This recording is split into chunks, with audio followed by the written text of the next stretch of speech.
I was exceptionally nervous about doing anything like this again. And even more so now that we have gone to the very wire of actually starting to record, I'm at my peak of nervousness. Like, Are you really nervous? yes, actually, I am.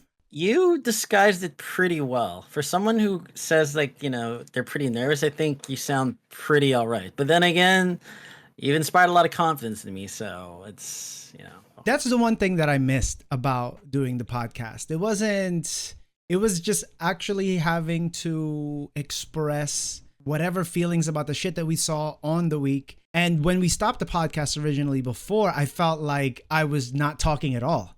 I guess, especially when you're in college and then you have the opportunity to talk to so many people. And then once you get into the real world, it ends up being like this whole 9 to 5 deal that it's just like, okay, I'll see you when I see you. I'm just usually spending my afternoons or late afternoons into evenings either doing my daily things like, okay, I'm getting home, I'm making dinner, I'm cleaning up, and then also preparing for the next day. And again, when you kind of get caught in the grind of life, it made me miss really being able to kind of like, Express yourself. because again, sometimes we only like be social in like the bar after a few drinks, I but don't also mind that like, though. I mean, it's not even like a bad thing that I'm saying that we go to the bar, but again, sometimes just like miss being able to kind of just like kind of air out my thoughts, without being so focused on work or career stuff, or and also just kind of like mustering up the energy for the next day until the weekend, which then the weekend ends up being like catching up on chores, catching up on like laundry, The catching up weeks on go like. by so fast. I can't even like I don't know what the fuck it is about. Maybe they say like, oh, when you get older, your perception of time changes, right? When you are waiting for the weekend to come as a kid, it takes forever. But for me, the weeks are just blazing so quick. Yeah, like I was in the Philippines back in December, and if you're telling me that we're already like more than halfway through the year, so much time has passed. And again, it's funny, we had a conversation back in like I think March or April, where I was saying like, oh, I'm so excited for the summer. And then, you The know, summer came though. The summer the came. summer the summer came, the summer is here still, but we're It's already halfway August. through That the was tough. summer, and then it's like so much happens in the time in between. And like again, it not that anything's gone bad, but like again, I got sick earlier in summer, and so therefore like I feel like I sat a couple weeks out, and then I feel like my entire, well, not my entire plans, but certain things got shafted, certain things got pushed. It's hard for me to even kind of realize, oh crap, we're in August, and like everything kind of got shifted a bit, so it's like not everything kind of went to plan. But Do you consider August still summer?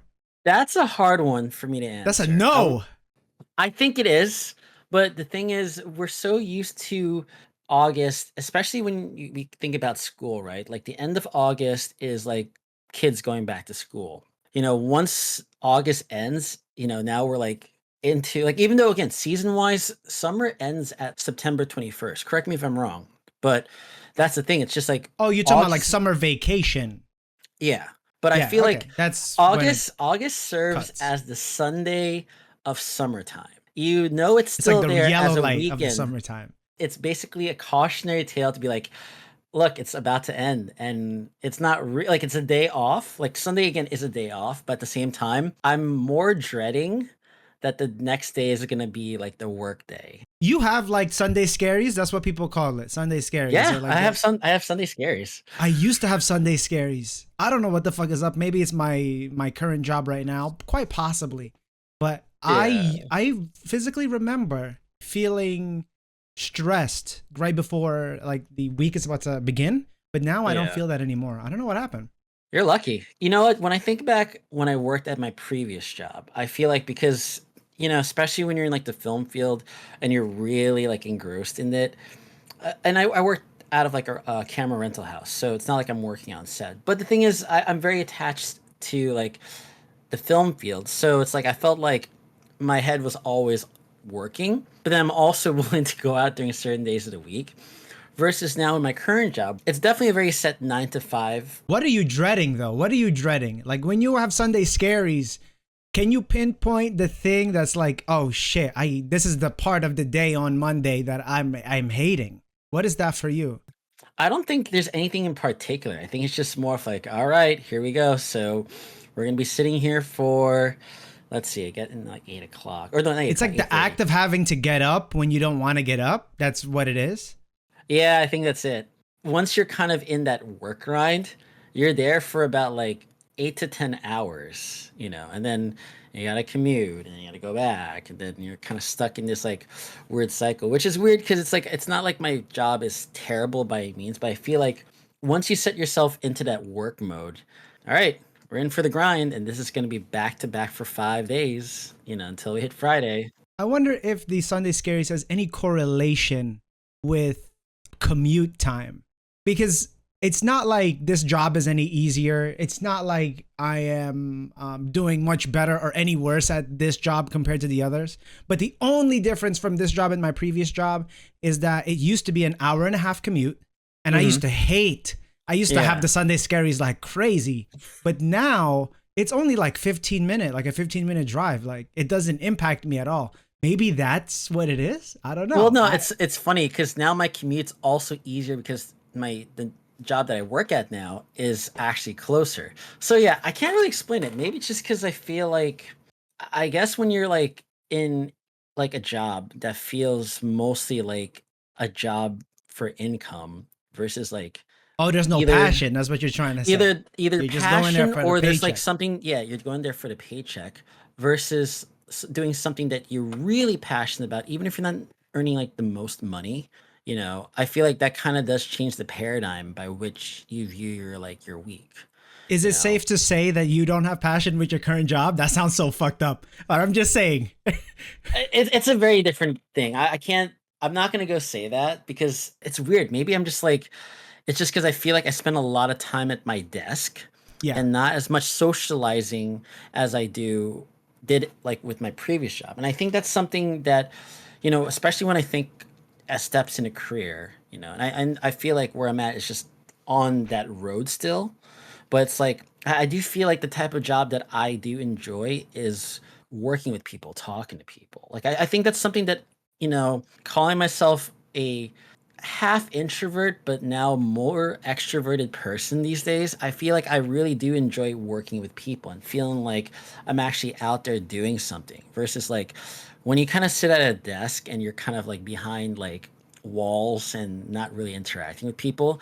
I think then that's when you're just like, uh, but at the same That's time, there are its benefits. Like at least it's pretty straightforward. no one There's bothers you. You no just one bothers you. There's as like, long yeah, as you get it's through the time, then you're good. You get to go home. Fuck it. when I think about like my progression in my work life is that on one hand, talking about a little bit of my previous job, there's a lot of interacting with people, but also I feel like there was no separation with like my passions, my social life, and personal life. Those things are all kind of merged into like one like pool versus now where in my current job I have like time to actually think about things that I want to do outside of work. Like I actually can afford also to do more things outside of work. So it's kind of weird where like there's like pros and cons to each.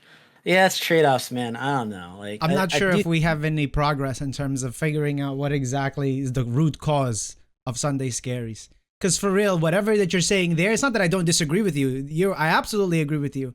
For me, I don't experience that yet. I still don't have it. do you get to work from home? I get to work from home, yes. That's Hold on, let me ask myself, if I was working there Monday through Friday, having to go every single day, would I hate my job more? Fuck yeah. I would hate it way more. commuting to the city sometimes sucks, dude. Don't get me wrong, I fucking know. I think I would have Sunday Scaries if I had to stay longer than 5. Don't play. If I for Oh, whatever okay. reason I'm actually have to stay longer than I have to at work, I'm getting pissed off. Okay, that could be it also because I do stay technically an hour longer at work every day at my current job versus my previous one. So What that does the could paper say? What does the manual say? When are you guys out? 6 o'clock. And then the culture is that you actually get out the door at 7 o'clock. That's the Well, I get off at culture like there. 6:15, 6:30 ish because my train leaves at like 6:25. If that makes sense. No, no, no. I totally get it. If I had to stay Yeah. longer than my what is Yeah. written on the paper time, I'm done. But the trade-off is Fridays is probably the sweetest day ever because then I leave at You're two already in o'clock. the city. Oh, no, no, no. I was about to say that you like your homies are already there. You're already in the city. It's Friday. You're close to K Town, bro. Yeah, Well, that's the what thing I'm is, saying. it's I would love well that shit. that's great, but the thing is, I get out at 2 o'clock, and so the thing is, if I get out at 2 o'clock, no one else is out at that time. So basically, Wait, everyone else is out at 2 also? The whole shit yeah, is out at 2. hard close. Even better. Then you can have like a midday Yeah, happy which hour. That's that's kind of nice. that's kind of the cool part about it. So that again, I just have to work extra hours during the week, In and order then to receive. receive the grace of a like Friday half day. Oh, So like yeah, summer it's Friday. You have summer Fridays throughout your whole fucking year? yeah, Throughout your whole year. It's not even a summer Friday. It's just Friday. it's Gotcha. Friday. Yeah, yeah, it's built into it. So yeah, that's kind of the cool part about being there. So yeah, like I said, there's trade-offs. I there's always a reason to complain, but at the same time, I'm not complaining either. It's just you know talking about Sunday scaries, if you would. All right. Enough about bullshit and work and whatever. What are you doing outside of work? There's so many movies. There's so many movies that came out. There's so many season finales that came out. What have you been tuning into? Well, I watched Deadpool and Wolverine twice already. 2 times. If my good buddies get me first, then I'll watch it with them, and then I'll watch it with my mom because, Is yeah, is the movie worth it to watch 2 times though? Because there's so many what is it? Cameos. There's so many cameos that are being revealed on X, on Twitter. What yeah. is the verdict? Was the movie good though?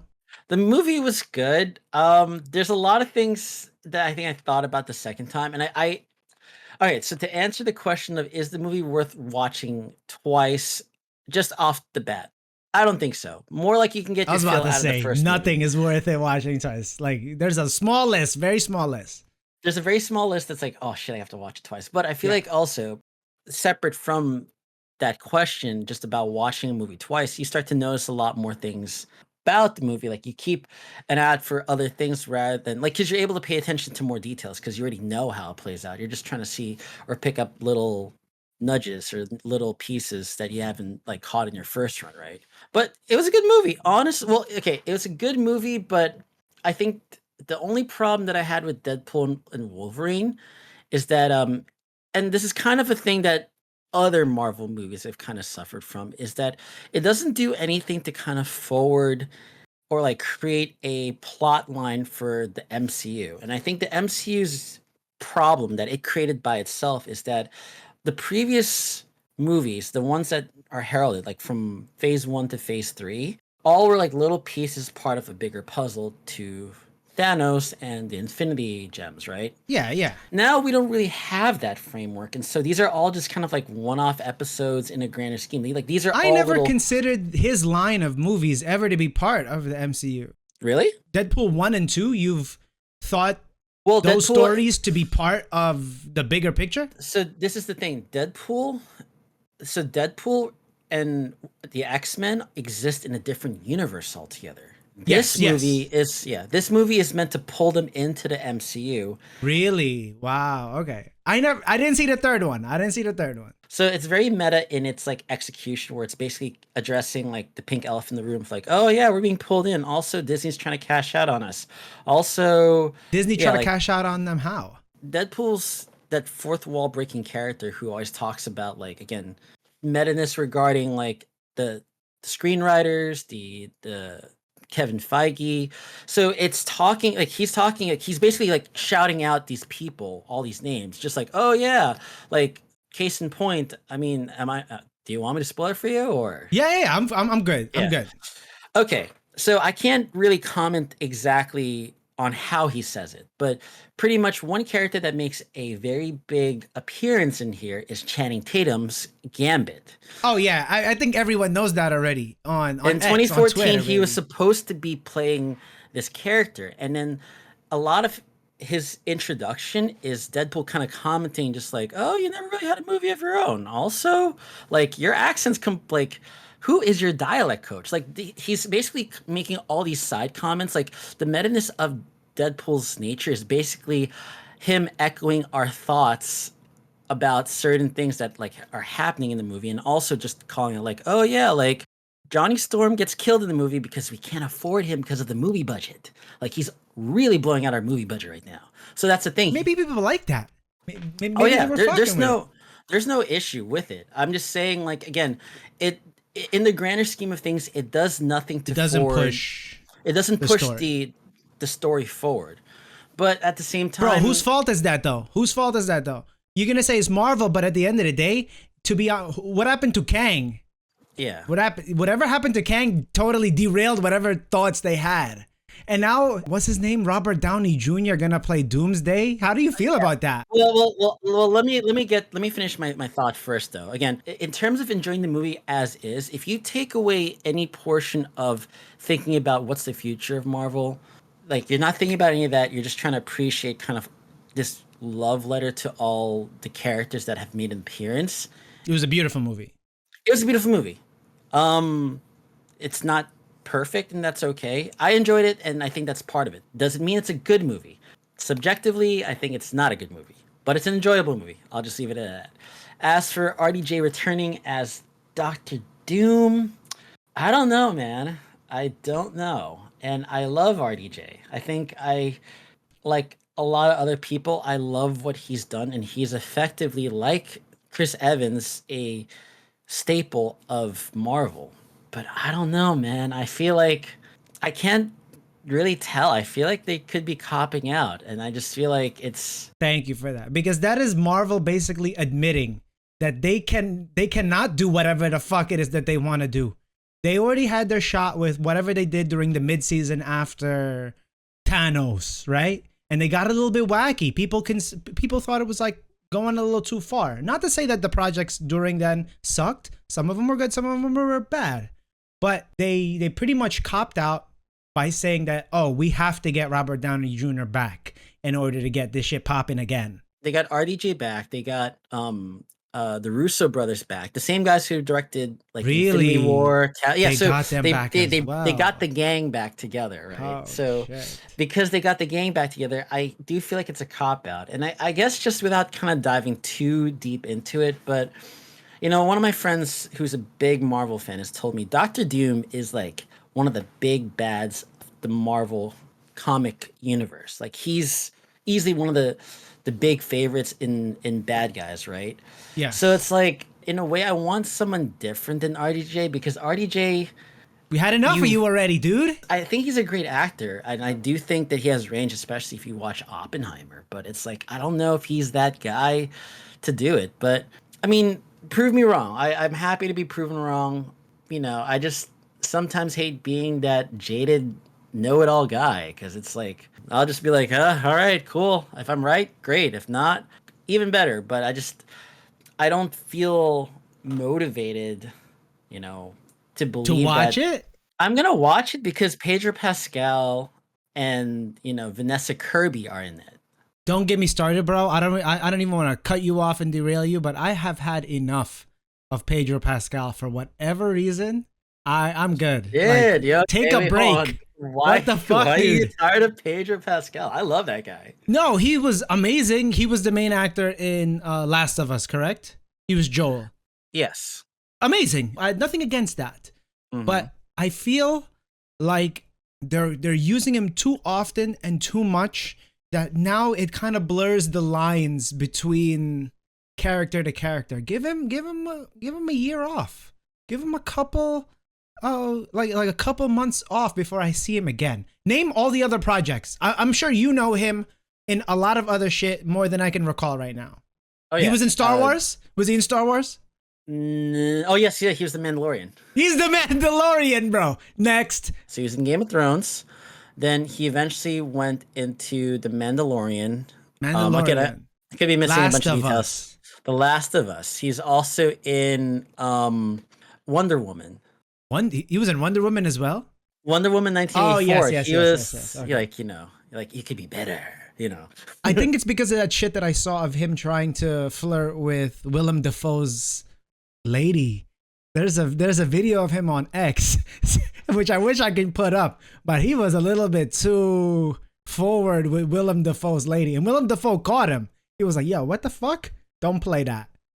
For real. This guy is very suave. I mean, I think Sit he's- down, bro. You're a whore. I mean, I think I'm so when we think about overexposed people, right? I mean, I guess in a Yes. way, RDJ for me is overexposed, but Pedro Pascal is not overexposed enough yet. There's a difference. There's you're talking about the difference between overexposure in terms of quantity and overexposure in terms of quality. All right. Yeah. I'm not saying Pedro Pascal does not have the quality. He does have the quality and he has the quantity. But for me, I haven't seen Robert Downey Jr. in a Marvel film or whatever for any film of that sake for a little bit now.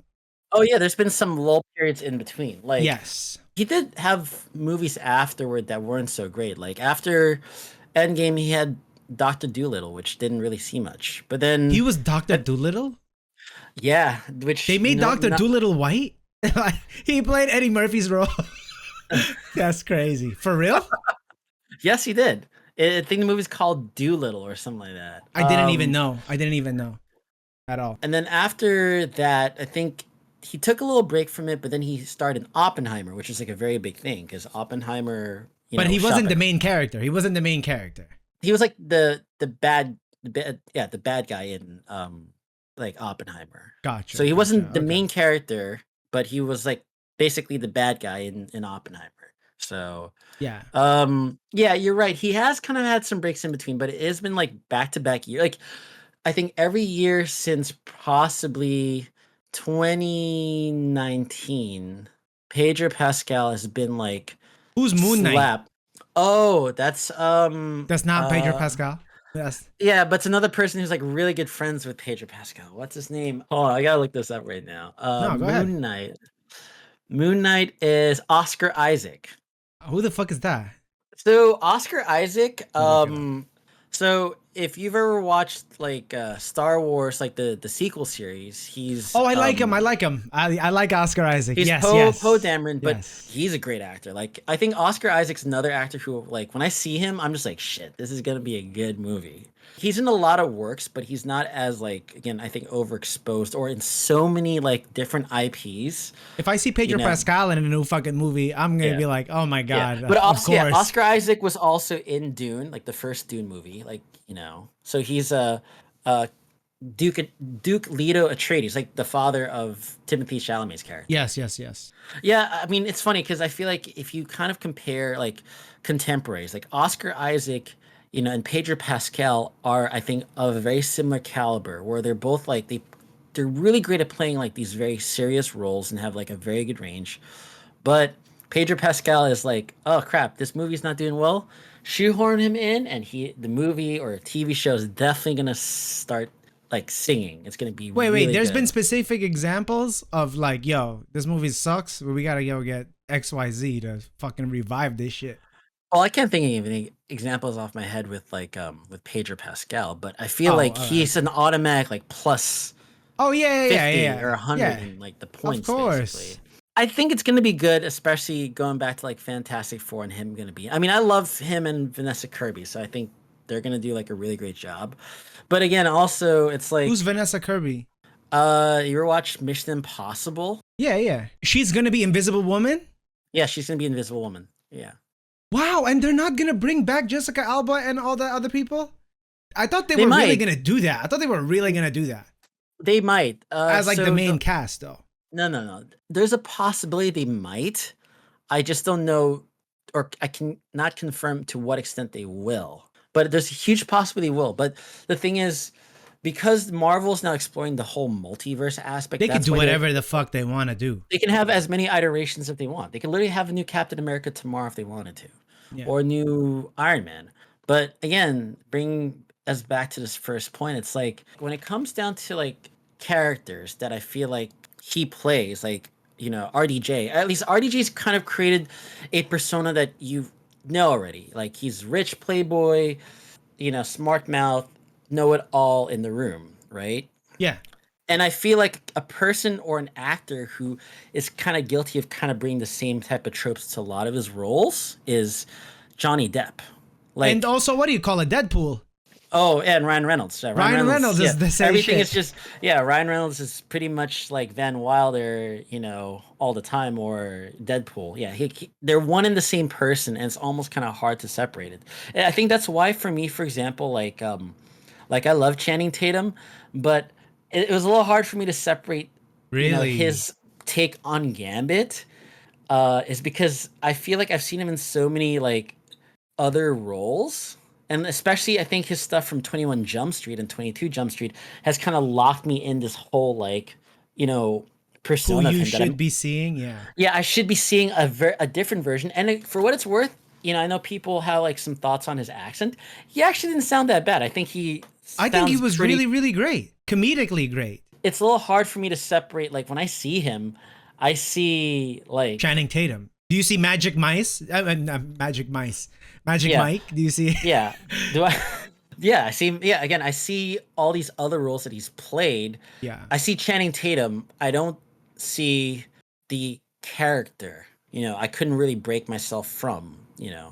Versus RDJ, where again, RDJ is known as Iron Man. I feel like a lot of takes of It's gonna him, be the biggest cop out ever. but when he played like the big bad Louis Strauss in Oppenheimer, he looked good. He didn't seem like Iron Man there to me. So I have faith that he could do it, but it will be hard because there's just when you see him on screen, you still believe it's kind of Iron Man-ish, especially if it's in the MCU. But who knows? I saw on Twitter today, or X. It's so weird that I call it X. I'm just not gonna call it X anymore. It seems sexual. Twitter. Let's It's call it Twitter, Twitter. bro. On Twitter, Twitter. yeah. I saw a little preview, not a preview, I guess like a marketing stunt that they were doing for Aliens Romulus, which is like people getting knocked out all over the floor with face Oh yeah, huggers. you see them with like a face hugger. Yeah, yeah. Yeah, and whatever. But yeah, that made me think of other marketing ploys for movies.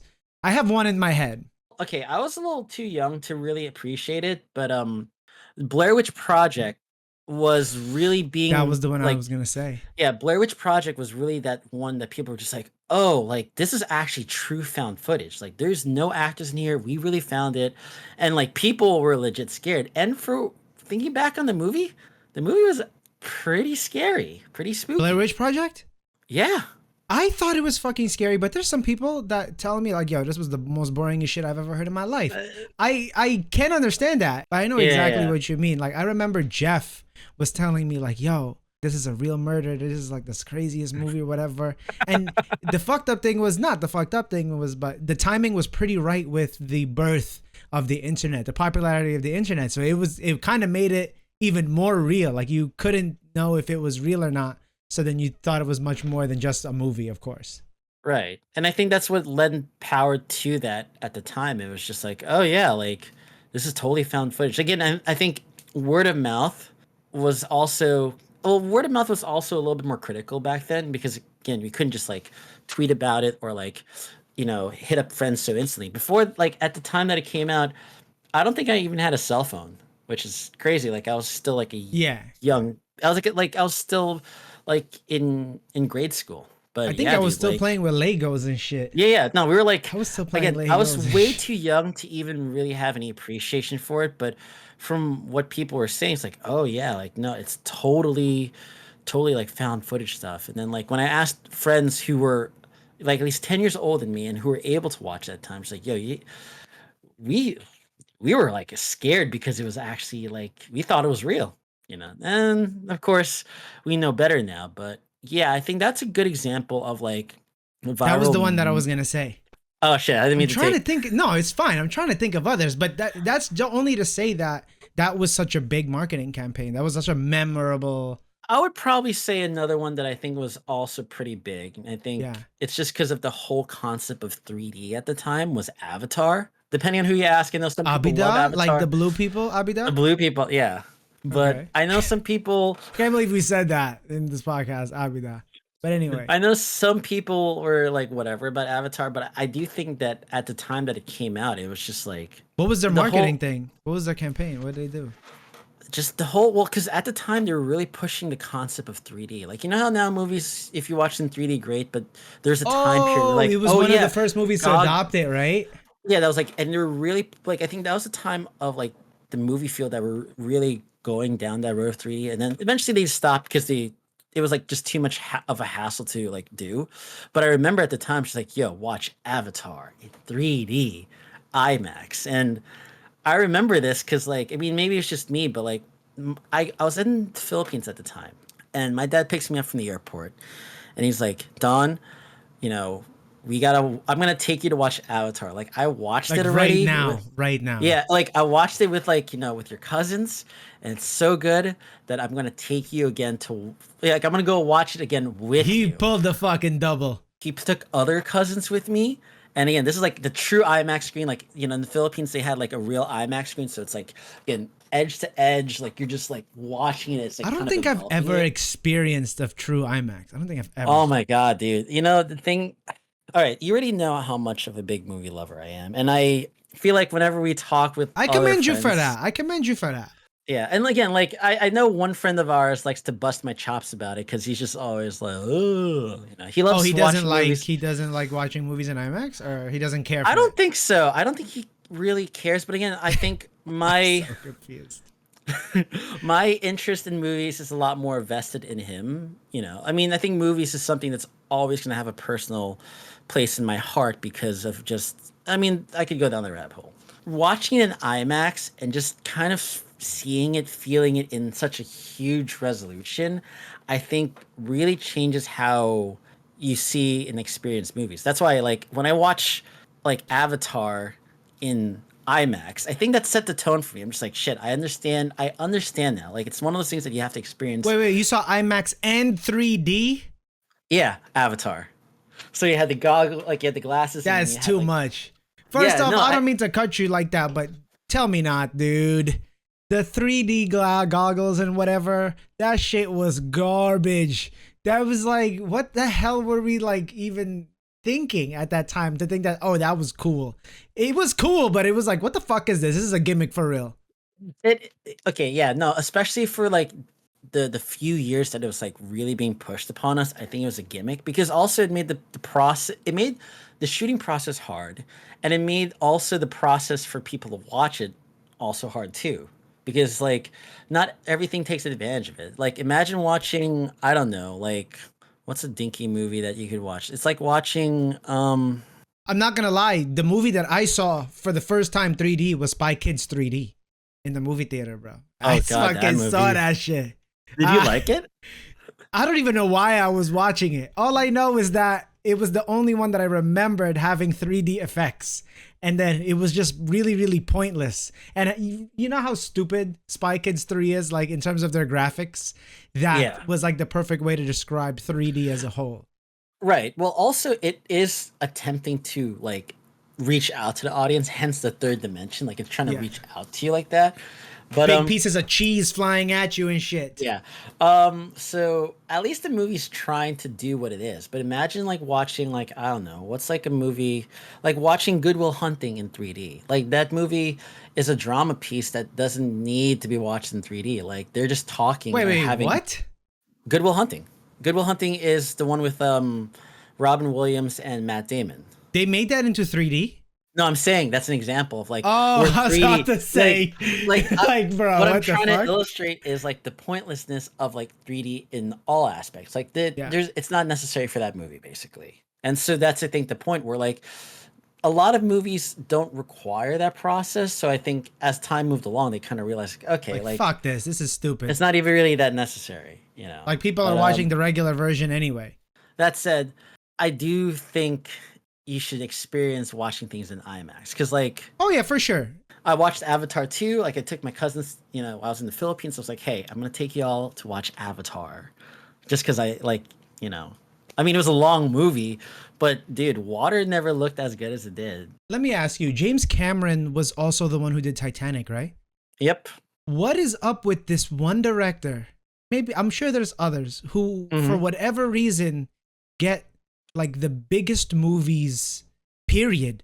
I remember the movement of the Titanic and how many people flocked to the fucking movie theaters. I remember the same amount of hype for Avatar. Why is he producing these big ass movies? Not why, but how can he do such a thing?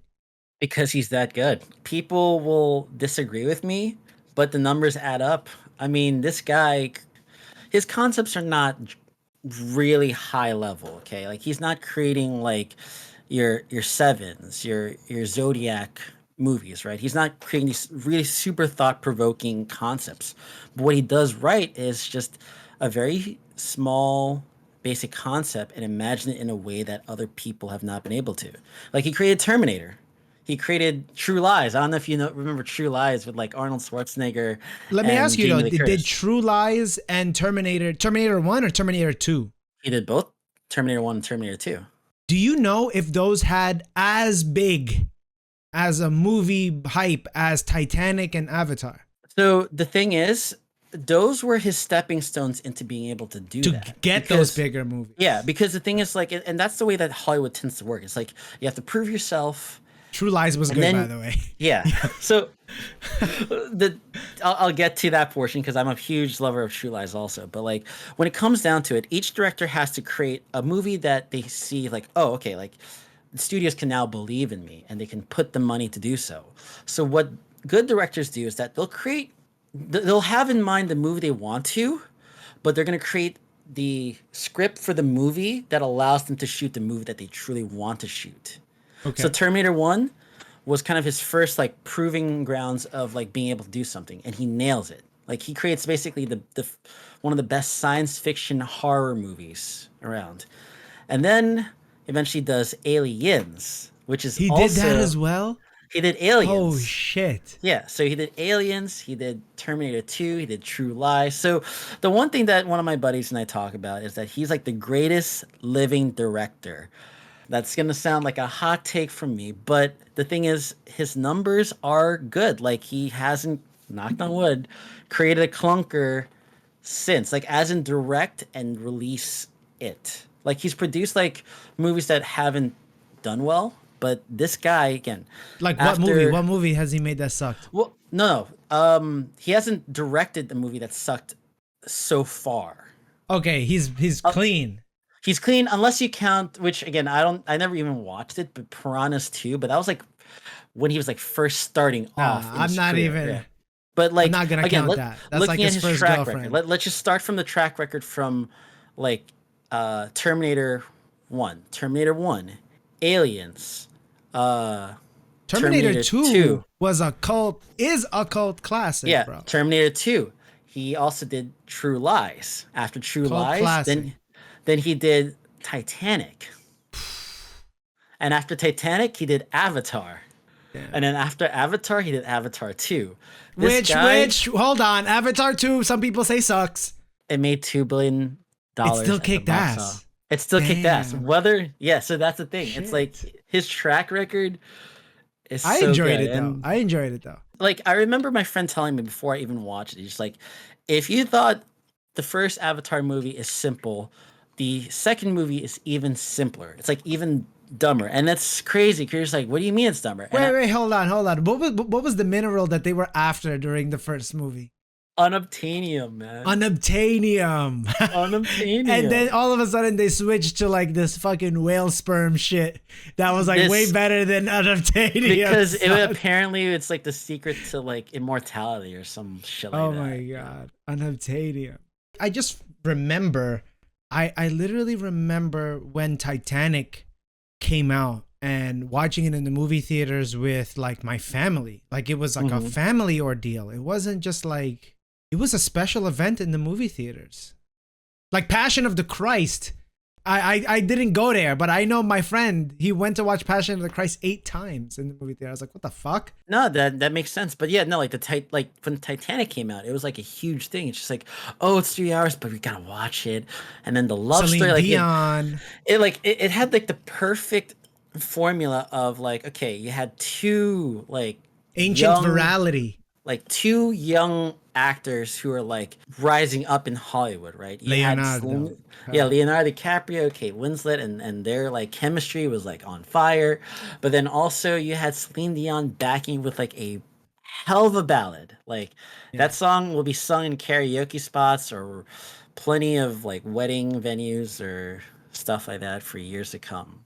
And it's to this day, it still holds up. It still looks good. Like like if you were to watch that right now, it's still gonna look really It good. even has the sexuality, the sexualness, enough sexualness for the nakedness and the paint me like your French girls. French girls, yeah. No, Oh it's my again, God. and that's the thing. Like we've seen romance stories. And We've seen war. the sweaty car. Remember the sweaty car handprint? Oh shit. What he does is nothing different from what you've seen before. Like again, stories. It could be at the very lowest a cookie cutter story, but his visuals, his way of kind of showing it, is just so good, and that's why I stand by him. Like he's easily one of my favorite directors, and I still think he creates movies that we still enjoy. Again, whether or not you liked Avatar 2 or not, I'm not saying you, I'm just saying like in general. Yeah. I liked it. It's I really liked it's, it. it's a pretty enjoyable movie. Avatar, same deal. Titanic, oh my god. Dude, did you see Celine Dion sing at the Olympics though? That was awesome. I was over a friend's house and like again just watching her singing like at the top of Watching like, the well, not top, ceremony. like watching the ceremony while and then she was like singing like while inside like the Eiffel Tower. And it's great because again she's such a legend that like I remember my cousin really really loved Celine Dion like back then and introduced me to her. Everyone And loves then Celine Dion. yeah, she's excellent. And then to hear that she's having like vocal cord like, problems, like she I was heard having that. issues being able to sing, and then to see her kind of back in form, like again, if there's any opportunity for her to kind of get the limelight that she deserves, the Eiffel Tower is perfect to be able to do that. Yes, absolutely. Perfect opportunity for her to kind of show that she's back in form. But more importantly, I appreciate so much of what she's done for music, She's a for legend. people. She's a legend. And like it's just again, it's always hard to hear that like, I mean people are always going through things, and I can only hope that like they're getting through them. And to see her kind of getting back up there was just great. Like I remember even Kelly Clark's just like, I'm speechless like right now. I can't even talk because like it's just such a beautiful moment to see her on stage. A lot of stories. A lot of stories coming out of the Olympics. I have like 3 ready to fire off in my brain, but All right. Well, what are the ones that are like big three here for the Olympics? okay. So I didn't write this one down, but I have a lot of very opinionated coworkers, and I love that. I absolutely love that. Mm-hmm. And I thought that they would actually gonna watch and follow along with the Olympics. The best part of the Olympics is literally going into the work next morning and talking to your coworkers about like, yo, did you fucking see blah blah blah blah blah get the gold? Right? That shit Yeah. is cool. But they told me that they were boycotting. They're not gonna watch the Olympics because of the crazy shit with the ceremony and the naked blue guy, the way that they depicted Oh, are you talking about that part of the ceremony where the Last Supper. Bacchanal It was looked like like kind the of Last Supper. the Last Supper? Yes. Which to me, I didn't give a fuck about. I was like, it's France. They're crazy. That's the type of, that's what did you expect from France? But now thinking about it, I was like, that is kind of fucked up. Why did you leave that shit out of there and still be all freaky and sexual? Like, why? Why do we have to do it like that? But I don't care enough that I'm outraged. Don't get me wrong. I just understand that I can see that point of view. I could see that. I mean, I'm not pissed I enough never, to boycott it. No. I mean, well, number one, I feel like I'm just gonna paraphrase this whole this whole part of the conversation that I feel like people today are always looking for something to be pissed off about. I get it. There is this whole sense of like liberalism versus conservatism, blah blah blah. But honestly, I didn't feel like it was encroaching on any of that. I almost wouldn't have thought about it unless people really brought it up. Yes, true. If my workplace did not fucking say anything about it, I would have just watched Suni Lee win golds and Simone Biles win golds all night long. Honestly, the thing that caught my mind more than anything was the fact that like, like LeBron, let's see, Rafael Nadal were on a boat. It's raining heavily Yeah. in the opening ceremony, and you can see Rafael Nadal just like, fuck, this water is like slapping my face, and she I passes. didn't see that. I didn't Yeah, and see he that. passes. I think it to Serena. So it's Oh, like, shit. yeah, like I was just more of like, I think the most glaring thing to me, maybe this is just my own tunnel vision, but I was just like, yo, it's fucking raining right now. Like, damn, I feel like this is kind of like just making a little bit of a damper in the ceremony. But I didn't really pay attention to the Bacchanal controversy. What And is like I said, Bacchanal? Bacchanal is well, the that's blue dude? well, Bacchanal is referring to like, just a trying to figure out the proper words to describe it, but it's like it's meant to be like a lavish, hedonistic party, and that's the Bacchanal was basically that whole ceremony Oh, that was of supposed to represent the Bacchanal. yeah, that's basically what it's supposed to Okay. represent. But Oh, okay. again, I love that. like, I mean, in history, we have like again people who like dress provocatively, and again who are They're just also kind pushing of the button to push the button. That's what you're pushing saying. buttons and also bending gender like identities, and that's something that I feel like I've seen in the history. And so that's why I feel like it never really irks me. I mean, also as someone who likes art and has seen art in so many different forms, it doesn't You really appreciated it. Yeah, it didn't bother you. You're yeah. just whatever. Like, Yeah, but same thing. also I remember back in the day where like my parents were telling me not to play with Pokemon cards and Yu-Gi-Oh cards because they thought, oh, this is the demonio. You're gonna go That is play with that. crazy. And that's why I Really? was just like, I think that one is when I was like mentally checked out. I'm like, this is not about the demons. Oh my god, sure there are like star symbols. Okay, yeah. I I mean, never experienced that, bro. I've never you're experienced that. you're lucky. And again, this is just. I mean, I'm not trying to be like going against them in terms of their beliefs, nor am I trying to like make fun of it. But again, perspective. Like people see it like, oh, it's a star symbol of the devil, but It's that just could not also worth be it to just a feel. star, Yeah, yeah, yeah, yeah, yeah. and it's just like dark features. But again, like it didn't harm anybody. But again, I also can understand where people feel like these things can, you know, influence or be like encroaching on that. But I also do believe that like this is why we have dialogue. This is why we explain things. This is why, we're able to talk to each other about this. And, you know, at least for me, you know, we're going again back to like the whole thing with the Olympic ceremony. You didn't care. I don't No. For me, I feel like the Olympics is always something to kind of look forward to. Like the Olympics helps foster Peace. world peace. And I forget if it was Ted Turner who talked about this, but he believed that like, the Olympics would be one of the reasons why we're able to stay or to maintain world peace. And that makes sense because now you have nations competing with each other, collaborating with each other. Like you get to Yeah. see like really great moments. Like again, I know some people were joking about it, but like when the South Korean team was like taking selfies with the North Koreans, that's an I awesome saw moment. that. It is an awesome That's moment. and I those are the moments of humanity that give me hope. Like I see the Olympics as a moment for us to have some hope in our people. Like, and I'm not saying just like our nation, but also throughout the world. All Like nations. you get to see these stories that relate to all of us. I think I told you about this one, but the one of the Which more one? viral characters to come out of like the Olympics was the Turkish father who won the silver medal, but he became such a meme because of his cool, nonchalant look while he's just like firing his pistol, and he had no goggles or no like special, like not too many special tools for like shooting. He just had his glasses, earplugs, and that's about it. And he just looked calm, cool, and collected, basically. They were saying, like, they asked him a question of why he had one eye open or why he didn't need that eye cover shit.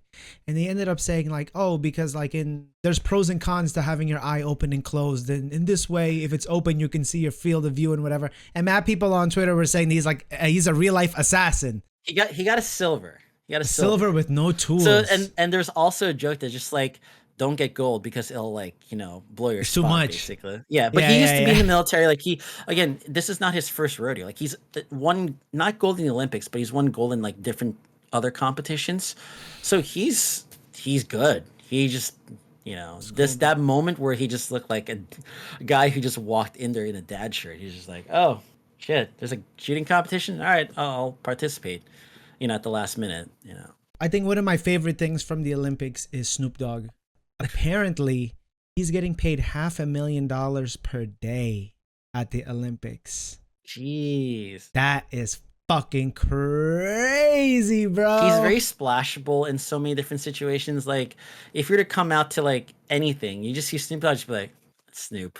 Like, you just kind of want to chill and be high with him. Let's not forget, he was Martha Stewart's partner. You know what I He's mean? still chilling Martha Stewart. Like, Yeah. there's like a picture of him, doing like equestrian stuff. Which is like they're literally on the back of like a golf cart, and they're just like in like the snazziest like equestrian gear. which I'm like, shit, I kind of want to wear those too now. Like He's getting paid fancy. $500,000 a day to have the time of his It's life. so good because like he's also kind of a boost of morale for people. Like I think even Simone Biles saw him, like, They like were hype. especially in a competition that could be so like everyone's trying to be number one, right? But it's also again the best time to see human in its peak form in every form. Going into basketball, the reason why now I think it's gotten more competitive, but back in the day, 1992, you brought the dream team together. And imagine you just being like the top athlete of your nation, but you also looked up to Michael Jordan and you get to play against Michael Jordan. And it's That's like, true. shit, I get to get his autograph and get beaten by him in basketball. Yo. I'm sure they were fucking pissed off. I'm sure they're trying to win. They're like, yo, fuck Michael.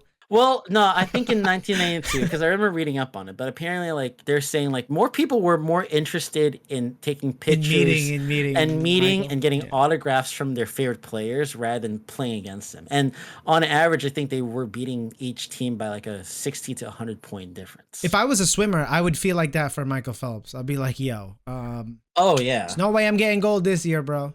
I've watched him for like at least 2004, 2008, 2012, 20. I've watched him for four Olympics. And whenever That is you saw wild. him out there, and like, especially when he was on his race to get 8 gold medals, like you knew what was at stake and he Yes, we accomplished were it. following that shit. I Yeah. And like, remember. again, you had like, I mean, I don't really know the tag team duos, but like Ryan Lochte and Michael Phelps, and like, I like don't even know those are any like, of the other.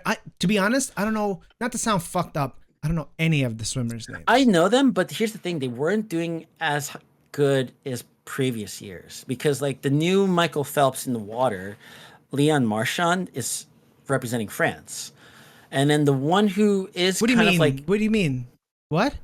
so. Leon Marchand won a lot of gold medals for France, and he's like that new. He is the guy. He is the guy right now. He's trained by Bowman, the same guy who trained Michael Phelps. Oh, So he's effectively kind of like in the lane of the new Michael Phelps. The other one for you as Caleb Dressel, and I love his work. Like he did great in like the last Olympics, but this year, a couple of bad starts, he wasn't able to do as good in this Olympics. So it's like when you have so many years of doing well, and then and once you get to like this Olympics, and it's not as hot as like those years where you had like Michael Phelps, like just acing every single race. I will say the U.S. Even though we are still dominant, we are not. I feel like we are not as dominant as what we used to be. We Like we aren't. were crushing That's the for thing. real. And that's why like again, and I think about this also kind of like yeah, just like we haven't been as dominant. Are we leading right now in golds? Are We we? are, I think, As I either say that they're leading, we're just kind of fucked up. We're not dominant, but we're still winning, baby. we have the most medals, but I don't think we actually The most golds. we might be either tied or just yeah, we're like close to China, if not maybe doing better. I think if I look it up now, Wait, I'm looking at this list that says the current medal count for the Paris Olympics: United States total medals 79, China 53. mine says 86-24. What? So we're ahead. No, like the US is now ahead. 86 medals in total to 59 medals from China, and we have 24 gold medals versus China's 22. Oh, okay. Yours is ahead. I thought you said Yeah. that United States had 80 and China had 24. I'm like, that's opposite. Oh no. That was Yeah, wild. No, Okay. China's doing pretty good for themselves. But I say that we're not dominant and then we're actually 79 gold. That's 79 medals. That's fucked up. well, I guess the United States is dominant. I stand corrected. We're kicking ass this year, okay? yo, like Lyles was doing really good like for the track and field thing. Like He has a good, they're showing him off. He has a good, I don't want to say personality, but he looks like a hero. You know what I mean? yeah, because he's not doing really good and like he's effectively the new Usain Bolt, if you would. Like and it's good because Has he beat Usain Bolt's numbers? I don't think so. But US hasn't had like well, in the past Olympics, US has not been like winning in terms of like the 100-meter relay, and like the fastest man like, title has been owned by Jamaica. Dominantly, yeah, Jamaica. Now, and as of this Olympics, thanks to Noah Lyles, the U.S. is now kind of retaking that fastest man We crown, pretty have much. beaten Jamaica in terms of speed. Dude, That's and the but crazy. you have to watch, like, I don't know if you watched that, like, that 4x100 relay, but It was like, so close. It was like anyone could have won. yeah, but literally, like, the way to like, the way that they judged it is that it's not about, like, appendages, like your head or your foot, but you have to have your torso Your ahead. chest. He had his chest ahead of everyone.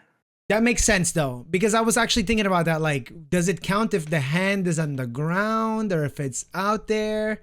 But the fact that you cleared it up for everyone, I think that's a nice thing to know. It is your chest. Hey, look, we've had really competitive, like, racers or, like, sprinters, but again, Usain Bolt has, like, dominated, like, the scene, and I then now to mean, see, you of know, course, bro.